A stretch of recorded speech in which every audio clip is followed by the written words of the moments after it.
사도행전 12장 1절부터 5절까지.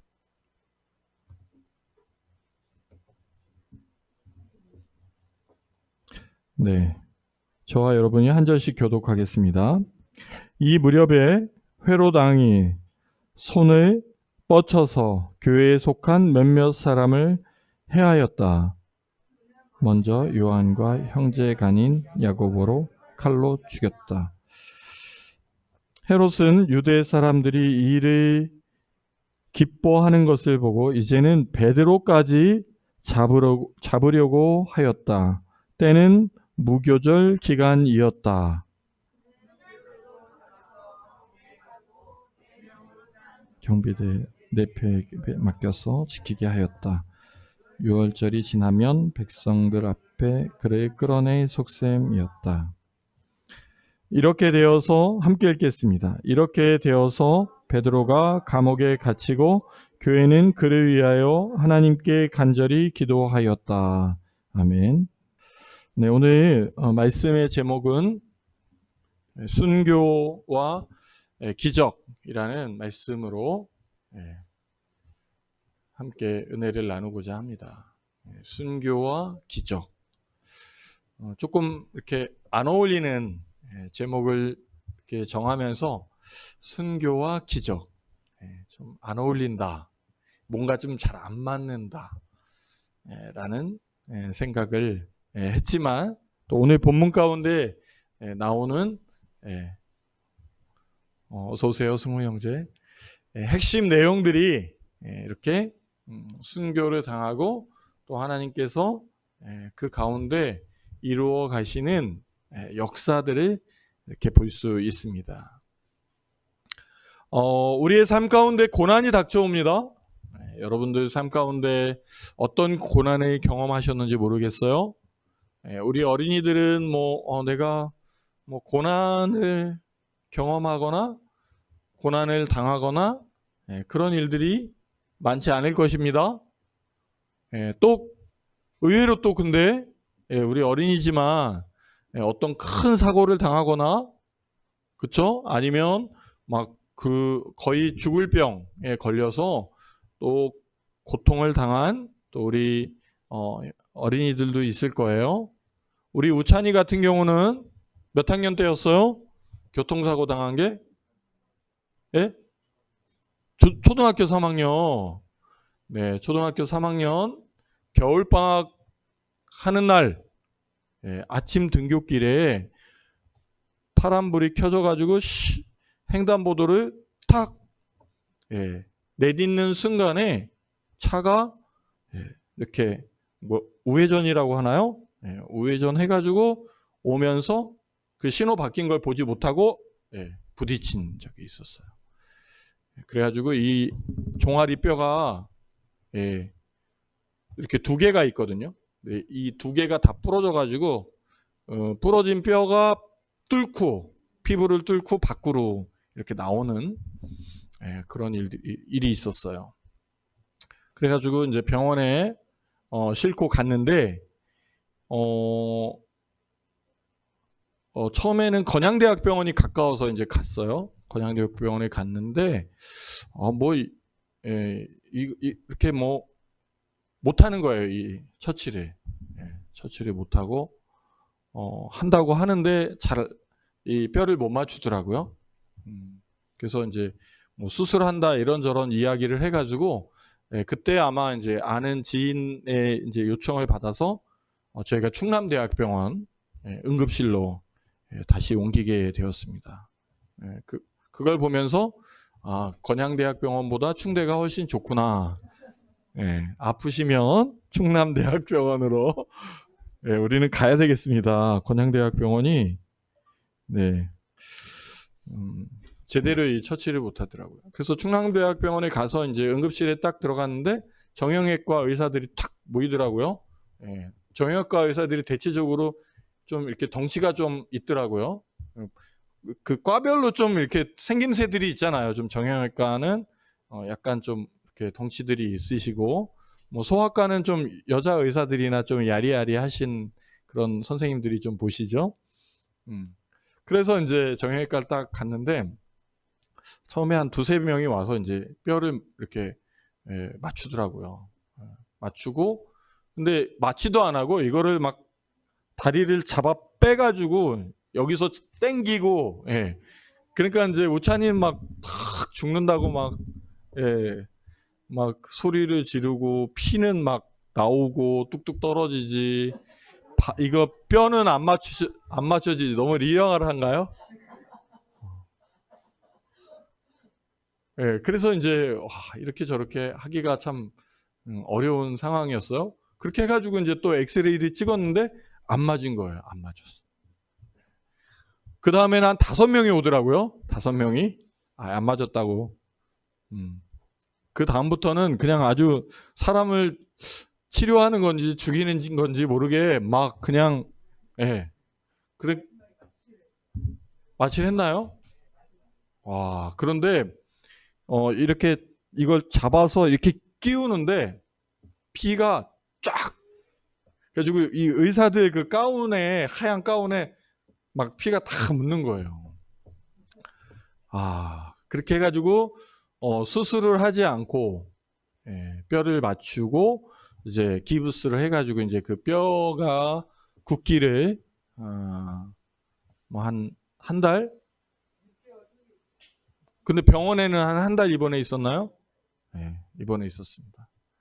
그래서 간병사가 이제 낮에는 돌보시고 제가 퇴근하고 가서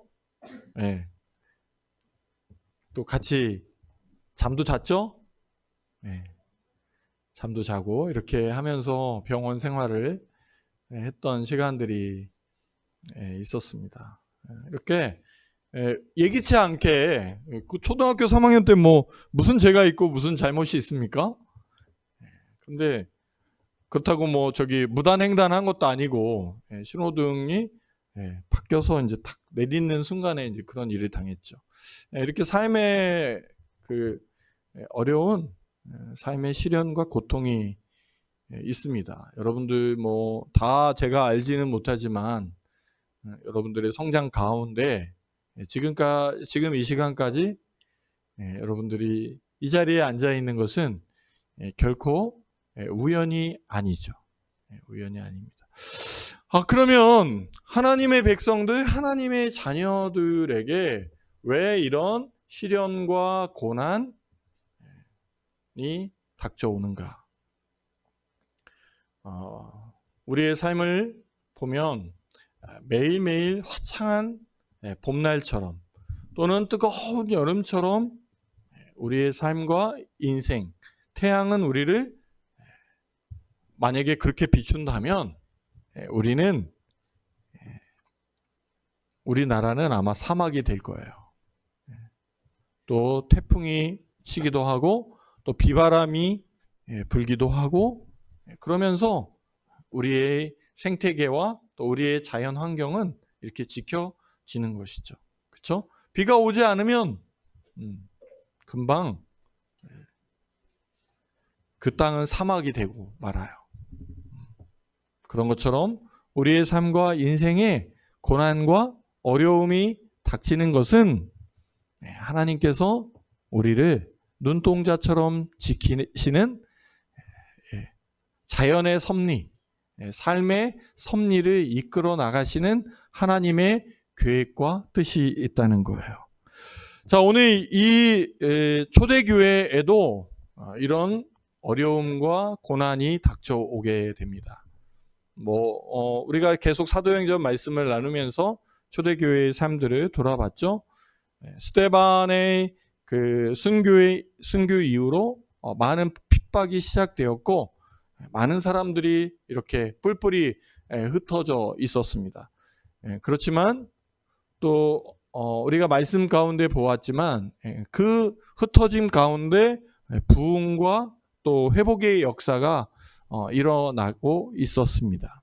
근데 오늘 12장 1절과 2절 제가 읽어드리겠습니다. 그 무렵에 헤롯 왕이 손을 뻗쳐서 교회에 속한 몇몇 사람을 해하였다.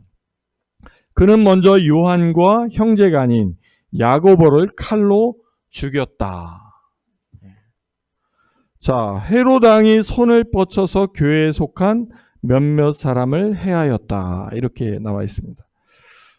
헤롯 왕은 교회를 굉장히 핍박한 왕 중에 한 명이었죠. 근데 이 헤롯 왕이 첫 번째 제자 중에 순교자가 나왔습니다. 스데반은 예수님의 제자는 아니었어요. 근데 오늘 나온 야고보는 예수님의 제자였습니다. 특별히 야고보를 가르쳐 우리는 어떻게 이야기하느냐? 야고보를 낙타 무릎이라고 이야기합니다. 낙타 무릎이 뭐예요? 낙타 무릎. 낙타가 이렇게 잠을 자거나 쉴 때 무릎을 꿇고 자게 됩니다. 그래서 이 낙타의 무릎은 우리의 발바닥 이상으로 이렇게 굳은 살이 박혀 있는 거예요. 근데 이 야고보가 얼마나 기도를 많이 했으면 별명이 이 무릎이 낙타 무릎처럼 굳은 살이 박히게 된 거예요. 여러분의 삶이 우리 야고보처럼 낙타 무릎이 되기를 주님의 이름으로 축원합니다. 아멘. 참 이런 이야기 들으면 좀 마음이 좀 찔립니다. 찔려. 기도를 많이 못해가지고. 아무튼 이 야고보는 기도를 많이 하는 사람이었습니다. 자, 그러면 이 기도 많이 하는 낙타 무릎 야고보를 왜 예수님의 제자 중에 순교의 첫 번째 제물로 사용했을까? 그런 의문을 갖게 됩니다. 사탄은 이렇게 어중이 떠중이 그런 사람들을 공격하지 않습니다. 사탄은 가장 주님을 향해 열정을 가지고 열망인 가진 사람들을 공격하기 시작합니다. 이 야고보는 열심히 기도하는 사람이었어요. 하나님께 매달리는 사람이었지만 첫 번째 순교의 제물이 되었다는 거예요. 여러분, 우리가 열심히 신앙생활하고 기도하고 하나님 앞에 나온다고 해서 우리의 삶에 고난과 역경이 안 닥친다라고 생각하지 않으시기를 바랍니다. 하나님의 계획과 섭리 가운데 어떻게 우리의 삶의 고난과 역경이 닥쳐올지 우리도 예측할 수 없다라는 거예요. 헤롯은 유대 사람이 이 일을 야고보를 칼로 죽이게 되는 거죠. 그리고 유대 사람들이 이 일을 기뻐하는 것을 보고 이제는 베드로까지 잡으려고 하였다. 때는 무교절 기간이었다. 정치하는 사람들은 어떤 행동을 했는데 그 일로 인해서 민중들이 환호하고 지지하고 인기가 올라가면 더 강력한 수를 두게 되는데 그 수가 야고보를 칼로 죽인 다음에 그 다음에 베드로를 잡아들인 것입니다. 여러분, 베드로는 어떤 사람이었습니까? 초대교회의 영적 최고 지도자가 베드로 아닙니까? 물론 사울, 우리 바울이 있었지만 베드로의 영향력, 그 영적인 능력, 죽은 사람을 살리는 그 능력이 초대교회 가운데 일어났고, 또 베드로가 기도할 때 수천 명이 주님께 돌아오는 역사를 우리는 계속 보아왔습니다. 다음 차례는 이제 베드로가 된 거예요. 자, 이 삶 가운데 이루어지는 이 일들을 보면 운명이냐 섭리냐 이렇게 볼 수 있습니다. 여러분, 여러분들이 부모님을 만나고 또 자라온 과정들, 또 이 시간에 와 있는 이 자리들을 보면 이게 운명입니까? 또 하나님의 섭리입니까? 정답은 딱 나와 있죠? 섭리입니다. 섭리. 우리는 흔히 운명이라고 이야기합니다. 운명이야. 이건 나의 팔자야. 운명과 팔자. 여러분, 운명으로 여러분들의 부모를 만났습니까? 여러분들이 운명으로 하나님의 자녀가 되는 신앙의 고백을 했습니까? 운명이 아닙니다. 하나님의 계획과 섭리 안에 부모님을 만나고 이 땅에 여러분들이 살고 있고 성장하고 있고 오늘 이 자리에 앉아 있음을 믿으시기 바랍니다. 세상 사람들은 팔자라고 이야기합니다. 운명이라고 이야기합니다. 내가 당신을 만난 것은 운명이었어. 팔자야. 내가 이렇게 사는 건 팔자야. 내가 잘 사는 것도 또 운이 좋아서 그래. 예? 이거는 세상적인 용어입니다. 운명, 팔자, 다 세상적인. 그러면 우리들은 어떻게 세상을 보아야 해요? 하나님의 계획과 섭리 안에 있는 일이라는 것입니다. 왜 하나님은 이 초대교회에게 순교의 칼을 대시고 또 베드로를 감옥에 갇히게 하는 일을 하셨을까요? 하나님은 계획 가운데 그 일들을 이루어 나아가셨다는 것입니다. 4절, 그는 베드로도 잡아서 감옥에 가두고 4명으로 짠 경비대에 4패에게 맡겨서 지키게 하였다. 6월절이 지나면 백성들 앞에 그를 끌어낼 속셈이었다. 이렇게 이야기합니다. 자, 6월절이 되면 어떤 일이 일어납니까? 많은 백성들이 그 유대교회 예배하기 위해서 모이는 아마 그런 군중적 행사가 있는 모양입니다. 그때 보란듯이 베드로를 끌어내서 아마 처형을 하든지 고문을 할 계획을 가지고 있었을 것입니다. 백성들은 더 환호할 것이고 헤롯 왕을 더 지켜 세우는 일이 생기게 되겠죠.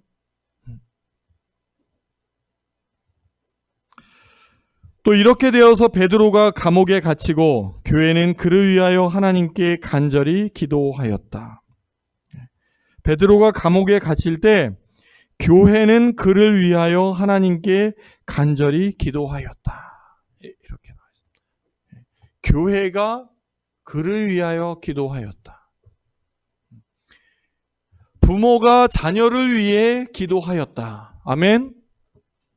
자녀가 부모를 위하여 기도하였다.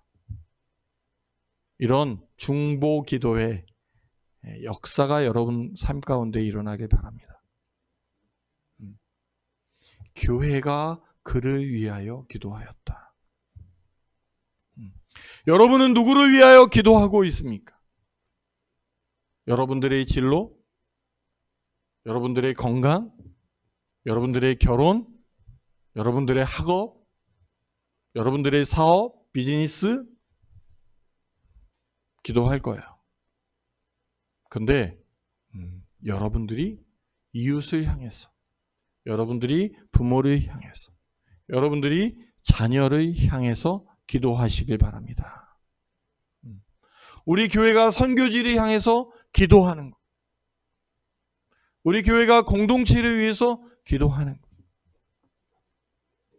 교회는 베드로를 위해서 간절히 기도했다. 간절히 기도했다. 여러분 삶 가운데 간절함이 있습니까? 간절함이 있어요? 없어요? 간절히 기도하는 기도 제목이 있습니까? 우리의 삶을 돌아보면 간절히 기도해야 할 일들이 있는데 우리는 간절히 기도하지 못하는 거예요. 마음에 간절함이 없어요. 마음에 간절한 소망이 없어요. 오늘 초대교회의 성도들은 교회가 베드로를 향해서 하나님께 간절히 기도했습니다. 자, 이 간절히 기도한 다음에 어떠한 회복과 기적이 일어나는지 나와 있습니다. 6절과 7절 봉독해 드리겠습니다. 헤롯이 베드로를 백성들 앞에 끌어내기로 한 그 전날 밤이었다. 베드로는 두 사슬에 묶여 군인 두 사람 틈에서 잠들어 있었고 문 앞에는 파수꾼들이 감옥을 지키고 있었다. 그런데 갑자기 주님의 천사가 나타나고 감방의 문에 빛이 환하게 비치었다. 천사가 베드로의 옆구리를 쳐서 깨우고 말하기를 빨리 일어나라 하였다. 그러자 쇠사슬이 그의 두 손목에서 풀렸다. 천사가 베드로에게 띠를 띠고 신을 신어라 하고 말하니 베드로가 그대로 하였다. 또 천사가 그에게 겉옷을 두르고 나를 따라오너라 하니.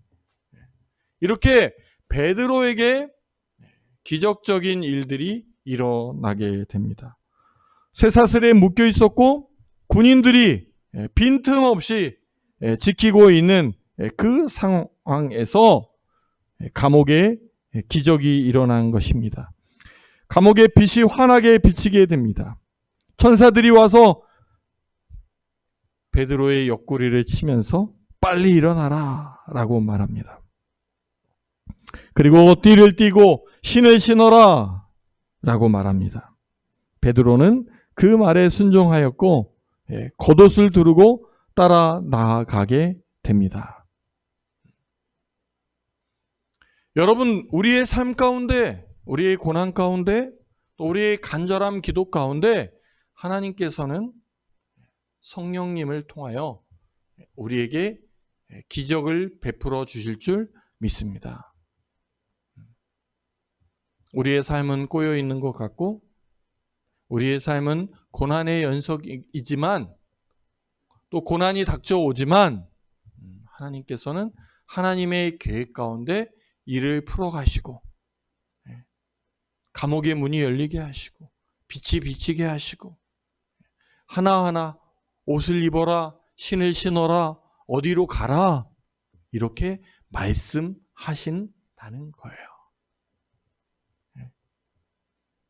뭐 여러분들 잘 아시겠고 제가 여러 번 말씀드렸죠. 저의 삶 가운데에도 예기치 않은 어려움, 고난이 닥쳐왔어. 제가 의도한 건 아니었지만 상황이 그렇게 되었어요. 제가 이제 11월 말까지 은쌤 공동체에 근무하게 되었습니다. 아마 감옥에 가는 것 이상으로 저에게는 큰 역경과 어려운 시간일지 모릅니다. 하지만 이런 상황 가운데 하나님께서 저를 통해서 하시고자 하는 일이 또 어떤 일이 있습니까? 또 어떻게 하시기를 원하십니까? 제가 공동체를 이제 사임하게 되고 새로운 일을 하게 될 때 하나님 어떠한 일을 또 어떠한 방향으로 일을 하길 원하십니까?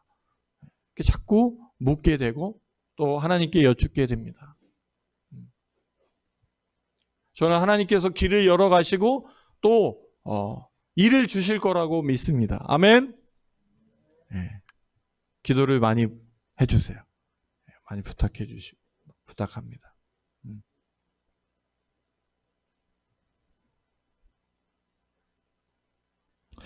하나님의 계획은 분명히 우리의 삶 가운데 있고 또 우리에게 역경과 고난을 주시는 계획과 뜻이 있다는 거예요. 우리는 쉽게 역경이 오거나 고난이 오면 하나님을 부인하고 하나님을 떠나려고 생각합니다. 하나님은 없다? 하나님은 존재하지 않는다? 내가 이렇게 열심히 하나님을 섬겼는데 왜 우리 가정에 이런 어려움이 닥쳐? 왜 우리 부모님이 암으로 돌아가셔? 왜 우리 아내가 암에 걸려? 왜 우리 아내가 죽어? 왜 남편이 죽어? 그렇게 하나님을 원망하게 됩니다. 내가 이렇게 기도했는데 우리 아이가 왜 아직까지 장애로 이 땅을 살아가는 거야? 하나도 달라진 게 없잖아. 그렇게 실망하면서 하나님을 떠난 그런 부모님들도 보게 됩니다. 여러분들이 지금 상황에서 하나님을 섬기고 하나님을 예배하고 하나님의 자녀임을 고백하는 것도 중요하지만 여러분들의 삶과 역경 가운데 주어지는 어려움과 고난과 핍박으로 인하여 하나님을 찾고 하나님께 기도하는 삶이 더 필요하다라고 생각합니다. 간절히 기도할 때 회복의 역사가 일어납니다. 천사가 와서 행동을 하나하나 가르쳐 줍니다. 베드로가 감방에 나와서 천사를 따라갔다. 베드로는 천사가 하는 일이 참인 줄 모르고 자기가 환상을 보고 있는 것이라고 생각하였다. 그들이 첫째 초소와 둘째 초소를 지나서 시내로 통하는 철문에 이르니 문이 저절로 열렸다. 그래서 그들은 바깥으로 나와서 거리를 하나 지났다. 그때 갑자기 천사가 떠나갔다. 이렇게 천사는 첫 번째 초소를 지나서 두 번째 초소를 지나서 이제 세 번째 초소에 다다랐을 때 천사는 떠나갔고 베드로는 이제서야 환상을 보는 줄 알았는데 결국에 하나님께서 인도하신 사건을 경험하게 되는 것입니다. 그때야 베드로가 정신이 나서 말하였습니다. 이제야 참으로 알겠다. 주님께서 우리의 천사를 보내셔서 헤롯의 손에서 그리고 유대 백성이 꾸민 모든 음모에서 나를 건져주셨다. 저와 여러분들이 기도를 통해 간절한 믿음으로 어떠한 고난과 역경을 지나갔을 때 그때서야 하나님의 계획과 섭리가 있으셨구나. 하나님의 계획과 인도하심이 있으셨구나. 라는 것을 깨닫게 되는 거예요. 깨닫게 되는 거예요. 나를 건져주셨구나. 음모에서 나를 건져주셨구나. 고난 이후에, 어려운 역경 이후에, 우리가 코로나를 다 지난 후에 하나님께서 우리에게 깨달음을 주실 줄 믿습니다. 우리 김상훈 우리 목사님 비자 받기 위해서 왔는데 지금 베트남에 들어가지 못하시고 몇 달째? 몇 개월째요? 7개월째. 돌아갈 그날을 기다리고 계십니다.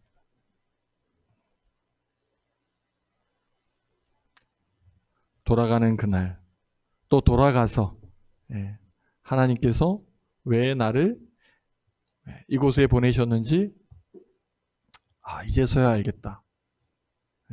우리 이재천 선교사님이 이제 빵집에서 사역을 마치시고 이제 10월 10일 날 출국하시게 됩니다. 다음 주에 와서 좀 간증을 해달라고 말씀을 드렸는데 코로나 상황, 아버님이 이제 돌아가시고 장례를 이제 치르기 위해서 오셨는데 장례는 치르지 못하셨어요. 장례가 끝난 다음에 이제 한국에 오셨습니다.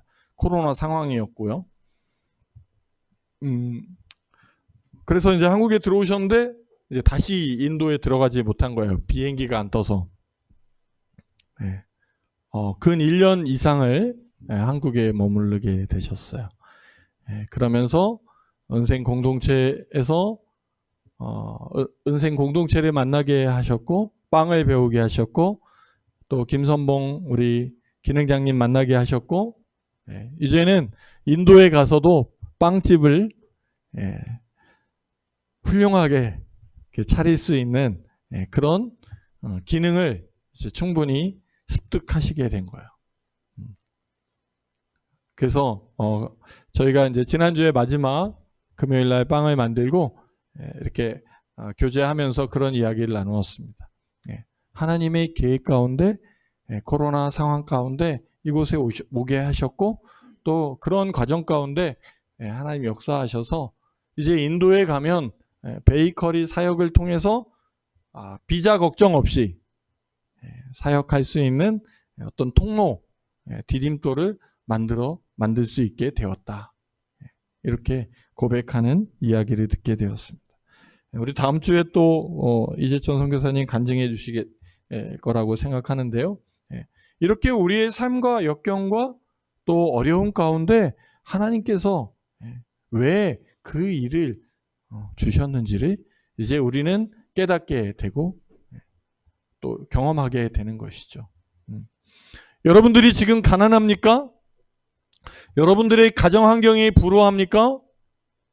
여러분들의 사업 가운데 어려움이 있습니까? 여러분들의 인생 가운데 코로나로 인하여 닥쳐지는 어려움이 있습니까? 근데 그 일들이 지난 후에 나를 건져주신 고백을 하나님 앞에 할 수 있게 될 줄 믿습니다. 아멘. 제가 우리 청년들에게 누누이 이야기합니다. 저는 가난한 목사의 아들로 태어나서 고등학교 때부터 초등학교 때부터 밥을 해야 됐고, 그래서 우리 청년들이 칼질을 잘 못해요. 아침에 오늘 잡채 준비를 했는데 칼질이 시원찮죠. 한 번 안 해봤으니까. 감자를 어떻게 썰어야 되는지, 당근을 어떻게 썰어야 되는지. 우리 정국 형제가 이제 저에게 한 1년 이상의 이렇게 훈련을 받아가지고 기가 막히게 오늘 당근 한번 보십시오. 당근. 정국 형제가 예술로 썰어놨습니다. 사진까지 찍어놨습니다. 너무 이쁘게 썰어가지고. 이렇게 훈련. 그래서 우리 형제들이 이제 칼질을 잘 못하면 부잣집 아들이어가지고 부모님이 다 해줘가지고 너무 곱게 귀하게 자라가지고 칼질도 안 해보고 자란 거예요. 그랬더니 우리 상규 형제가 그러더라고요. 목사님 자녀들도 부잣집 아들이어가지고 안 하는 거겠네요. 그러더라고요. 우리 부잣집 아들들 좀 내려와서 하세요. 네, 해야 됩니다. 해야 됩니다. 우리 초등학교, 중학교, 고등학교 때 음식을 할 줄 알아야 됩니다. 내가 음식도 해 먹을 줄 알아야 되고요. 내가 옷도 만들어서 입을 수 있어야 되고요. 중학교 때 바느질 다 배우잖아요. 그 바느질 왜 배워요? 옷 만들기 위해서 배우는 거예요. 그죠? 옛날에는 시집 갈 때 그 가족들 옷을 다 만들어서 시집을 갔어요, 여러분. 밥도 못하고 옷도 못 만들고 시집 가서 어떻게 살으려고.